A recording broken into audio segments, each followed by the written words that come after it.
5th year for this event, but and we've always had our historic characters, but never done to this extent. Everybody is dressed to the nines, and Laurel Perusa really made an effort on this one this year. And I'd like to tell our audience who you are and why you're dressed and how you chose the outfit that you're now wearing. I'm representing Mary Brown. My name is Myrna Thompson. I chose this outfit because I looked at one of the documents on the computer. It was from the Parks and Recreation. So she was pretty much dressed the way she was from the neck up. And then I got other information from the internet as to what kind of dresses they wore. Well, you put a lot of energy into it, and you're certainly contributing to the flair of the day. Yes, I am, and thank you. You too. Thanks. Okay. Bye-bye. Bye. Senator Phelan. Yeah, Senator well, Phelan. Well, this outfit's a little older, actually. I got this at the Goodwill in about 1983. Yeah. My wife repressed the collars, and we used it in the San Jose Historical Museum. I see. So we've been doing that ever since. And you bought it really to put in the historical museum and not to wear? Well, to wear for the historical museum. I see. Yeah, I mean, for $3, you figure you can't do too bad. But the thing I miss probably most about the old days is that you could carry your own stuff around with you instead of having to go to the bar. That is something. Yeah, would you like a little nip? That's right. We both have. You know what? I'll get fired. I'm on duty now. Oh well, we senators don't have to worry about that, you know. Anyway, Martin was, and you represent him, and just a little bit about the history behind Mr. McCarty. Well, you know what's interesting is everybody doesn't know it, but I established this entire little village because I made some money while I was in the gold rush in Northern California, and I came down here and fell in love with this place. And then I decided to buy 200 acres with the bucks, and I got married to some young Irish chick, and we decided to lay out the town, and we laid this entire village out. In fact, we're still using the roads and the divisions of where the stores are. And we went into lumbering business. In fact, I named this street Lumber Street because the wagons would come down from the lumber yard, which I owned, and go right down here, and they would stop for overnight, and then they would go down to San Jose. And that was actually about a 2-day trip, if you can believe that. McWilliams. I was born in England. I married my husband James in 1863, and he brought me out here to this lovely little town called McCartysville that soon changed its name to Saratoga. And I had a darling little four-room house. It's very small but very cozy, and it was moved from here on Big Basin Way to the History Park. And I do hope you will come and see. Oh, wow. We have it furnished as very similar to how it was when I lived there, 1864 to 1880. And we had introduce you as Painless Parker. Painless Parker, and yes. Why are you painless? What did you do, hit people over the head? Well, no, I changed my name to Painless. Yeah. And I'm famous for pulling 357 teeth in one day.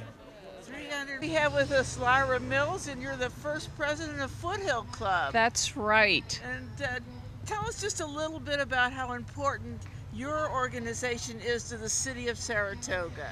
Well, you know, when we first started out, we were just a group of friends who got together to sew and decided, based on my sister, who was in Alaska at the time, she said, you know, you ought to get together and form a great study club. And so we did that, but we also decided it was important to give back to the community. So some of the important things we were eventually going to do were be involved in the Blossom Festival to a large degree, create a county library in the city of Saratoga, and then ultimately, you know, be the sponsor and the coordinator for the Memorial Day ceremony, which I'm sure. Oh, lo and behold, if it isn't Julia Morgan. So tell me about yourself and what you're doing in the wonderful city of Saratoga. We built the Foothill Club here in Saratoga, and So- that was my first building. Wow, and On from there, and I did the Federated Church, the first church, that part of it, and several other houses in Saratoga, and of course 2 or 3 up in San Francisco. Well, then the cream of the crop was to be invited to do the Hearst Castle. Yes. and I just love that. And So you are Mrs. Clara Buckley, and you are the first librarian in the city of Saratoga. Tell us, what was it like? Were there books? Where did the books come from? How could you maintain an edifice, so to speak, with so few people and so few resources? Well, it was actually quite wonderful because my husband, Mr. Buckley, owned the town drugstore, which was located right here on Lumber Street in 1914.